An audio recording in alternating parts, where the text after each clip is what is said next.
the truth behind most mental and emotional issues is that it is not a mental emotional problem, it is a skill gap. If you are keen to understand deeper a different perspective than the mainstream approach of looking at it all as disorders, then this video is for you. My name is Shubhali. I'm an inner work guide working at the nexus of coaching, therapeutic modalities, and spirituality. I've been in this space for over 12 plus years now, and so you might want to listen to this different perspective that I have to share with you. Please subscribe to the channel. It continues to motivate me. It ensures that this content reaches more people. So, what do I mean when I say it is not an emotional mental problem, it's a skill gap? Now, first and foremost, let's look at what a disorder is, okay? Most disorders that are there on the DSM, which is the Diagnostic Statistical Manual, which says what disorder you have, most of these disorders are, if you look at the core, they're all about the inability to manage emotions in the right way. Now, the reason to not being able to manage emotions could be whatever, number of reasons, right? And so you could look at trauma history, you could look at ACEs, so adverse childhood experiences, you could look at hormonal imbalances, you could look at chemical imbalances, you could look at whatever you want to. It all boils down to inability to manage emotions. Now, when we call this inability to manage the emotions in the right way a disorder, we are implying that there is something disordered in the person. But actually, the way to see a disorder is that this order, THIS, this particular order that's happening in me right now was created because at some point in time in my life outside was disordered. That was disorder. And to manage that disorder, I did not know any better, so my inner world created an order to manage that disorder, and today this order that was created is being called a disorder. But it was never a disorder, it was an order that was created to manage the real outside disorder. And so from that, for me, I take away this idea, this concept of disorders. Right? Yes, sure, there's a particular set of symptoms that's happening, whether it's anxiety-based, fear-based, phobia-based, overwhelm-based, whatever based. It's that. It's a certain set of symptoms that are being manifested, thinking that the disorder outside will be managed. And so that's why I say it's a skill gap, because my inner world is thinking that to manage that disorder, I need to be this way. The skill gap is that I don't yet know that there are actually better, more effective, helpful, healthy ways to work with that disorder. Thus, it's a skill gap, not a mental emotional problem. My issue with it being called or looked at as a mental emotional problem is again the same as looking at it as a disorder. The moment I say X person has a disorder or Y person has mental or emotional issues, I am basically saying that it's this person's issue, right?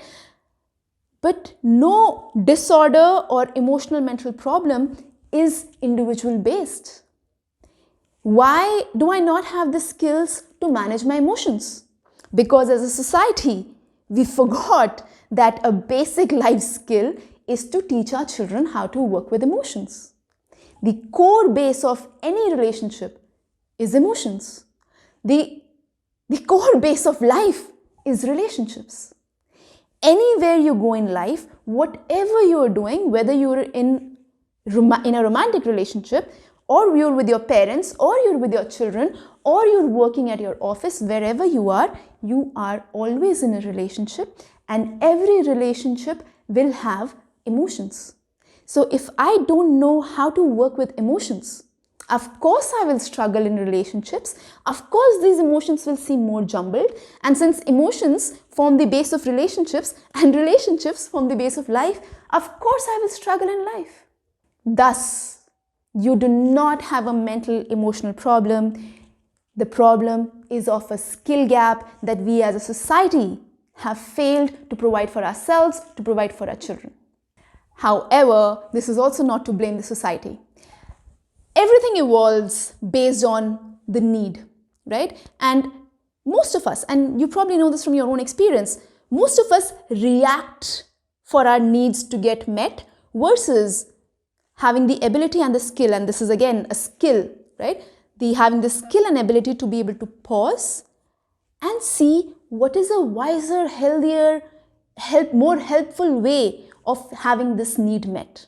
So the way our society has evolved is basically thinking that all humans have just 3 core needs: the need to feel safe, secure, the need to feel belonging, love, care, and the need to feel meaningful, purpose, contribution, yeah? And not because most people, most societies don't work at a deeply consciously aware level to meet these needs. We've been trying to make ourselves into the most progressive, productive societies. And we have believed that the way to be productive, progressive is to keep creating things. Because we have believed that we'll feel safe and secure if we have great houses, if we have great cars, if we have great materialistic things. We have thought that we'll feel belonging and love if we can say, this is my country, this is my nation, this is my tribe, this is my family, this is my girlfriend, boyfriend, whatever. Yeah.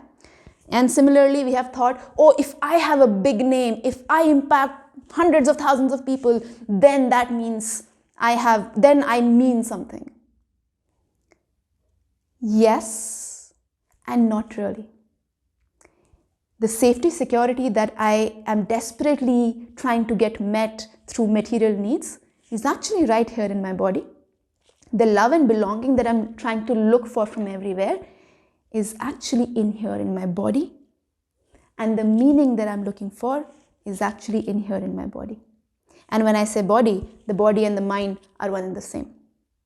Yeah. So all of these needs that I'm looking for are right here. It's just that I don't yet have the skills to meet them. In another video at another time, I'll talk more in detail about how do we meet these pieces within. For this video, this is about it. I hope this video has given you some perspective around it not really being a mental emotional problem, it actually being a skill gap.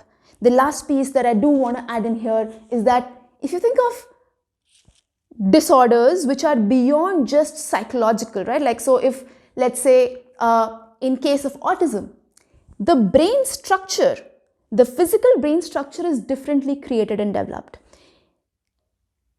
Now we can say that that's a disorder, and or we can say it's like you blow air through a flute, you blow air through a harmonica, and you blow air through a harmonium.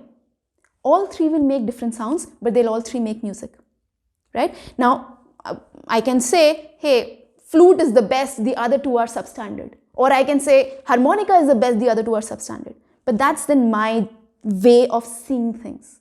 That isn't the truth about the flute, the harmonica, the harmonium. The only truth about them is that they are all differently structured. It is for me to understand how to work with them, right? So even the disorders that are put under, more neurological, physiological based, even with them, the idea is that they're not disorders. The idea is that my perspective isn't yet developed to really be able to see what it is. And my hope is that through this video, listening to what I shared with you today, you're able to start broadening your perspective to really deeply understand what's happening with the other person, what's happening with your own self in your inner world before you go about labeling them. If you've been working for a while in your inner work journey, in your healing journey, and are ready to go deeper into healing, clarity, and authentic inner alignment, I'd love to see if I can support you. Book your inner work strategy call with me. The link is in the description below. You might want to watch this video next, the only thing that matters for a good relationship. Come see me next week, same space, same channel. Subscribe if you haven't already subscribed, and I will be here with more content on how to continually learn, heal, grow, evolve in your inner world. Until then, much love to you. Mwah.